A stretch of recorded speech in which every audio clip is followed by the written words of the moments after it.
lagi pengen cerita horor yang penakut, di skip aja. Kali ini aku mau ceritain kisah horor yang dialamin sama wawa aku yang kita sebut aja namanya Nina, Wak ya. Jadi kejadian ini Nina alami pada saat dia ini bekerja di sebuah restoran bintang 5 di Jakarta. Kejadiannya terjadi tahun 2018 lalu, Wak. Nah, jadi ceritanya hari itu restoran tempat Nina ini bekerja, salah satu hallnya ini di booking selama 5 hari untuk acara perhimpunan pengusaha kayak gitulah, Wak. Nah sebelumnya setiap ada yang booking hall di restoran itu untuk wedding ataupun untuk gathering nggak pernah ada masalah. Tapi kali ini permintaan dari si klien ini agak janggal gitu, Wak, karena permintaannya itu agak aneh. Mulai dari permintaan meja tambahan yang kemudian meja itu tidak ada yang boleh pakai, dan permintaan untuk selalu menyalakan dupa di setiap sisi hall. Nah karena tuntutan profesional pekerjaan, semua permintaan itu ya tetap dilakukan aja. Dan walaupun terasa janggal, Wak, Nina ini juga nggak terlalu ngambil pusing ya kan.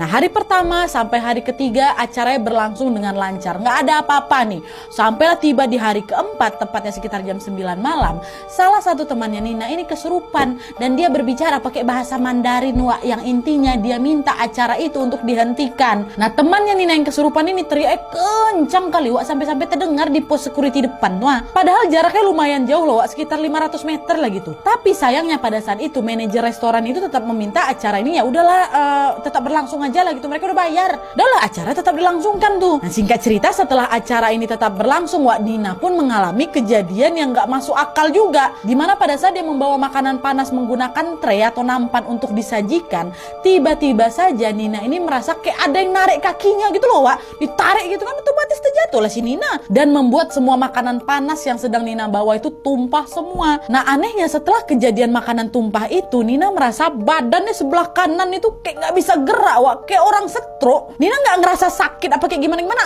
enggak. Tapi setengah badannya itu betul-betul terasa kaku kali, Wak, dari kepala sampai kaki. Sampai-sampai Nina ini harus dipapah 8 orang temannya untuk sampai di kosnya dia, Wak. Nah melihat keadaan Nina, teman kosnya si Nina ini pun berinisiatif manggil orang pintar. Kita panggil aja lah nama orang pintar ini Bunda Arum, Wak ya. Nah baru aja Bunda Arum ini sampai di kos mereka, tiba-tiba Bunda Arum ini nyeletuk, "Wah Nina, kamu itu calon tumbal," katanya. Dan gak lama kemudian Bunda Arum ini pun memeganglah kepalanya Nina dan berbicara pakai bahasa Mandarin, Wak, selama kurang lebih 3 jam pakai bahasa Mandarin. Dan setelahnya kondisi Nina pun berangsur membaik ya. Nah sebelum pulang Bu Arum ini pun berpesan kalau lebih baik kamu izin aja dulu, gak usah kamu masuk kerja besok, istirahatlah dulu nak gitu kan. Nah mendengar hal itu Nina pun menyetujuinya, baik Bunda, besok aku mau izin aja gitu. Nah terus, Wak, keesokan harinya tepatnya di siang hari, tiba-tiba saja Nina mendapatkan kabar dari teman kantornya kalau salah satu karyawan di tempat dia bekerja itu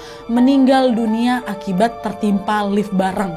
Aduh, merinding aku. Dan kalian tahu, tempat temannya tertimpa lift barang itulah tempat Nina terjatuh gara-gara ada yang narik kakinya, Wak. Karyawan lain mengatakan kalau kondisi teman mereka yang meninggal ini begitu parah, bahkan kulit kepala hampir terlepas saking parahnya tuh kalian. Dan yang anehnya lagi, Wak, pada saat lift barang ini diperiksa tidak ada kerusakan berat di lift itu. Dan setelah kejadian itu pula pihak manajemen restoran berpesan untuk tidak menyebarkan berita soal kejadian ini. Makanya tadi di awal aku samarkan namanya si Nina ini kan. Itu juga permintaan Nina sih. Nah kejadian yang menimpa kawannya ini Nina ceritakan juga ke Bunda Arum, Wak. Masih ingat kalian kan? Dan kalian tahu Bunda Arum ini bilang apa?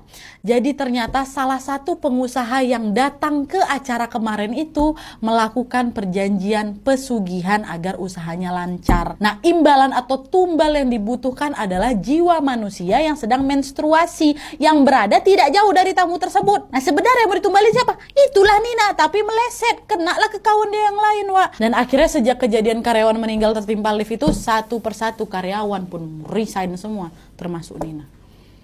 Aduh.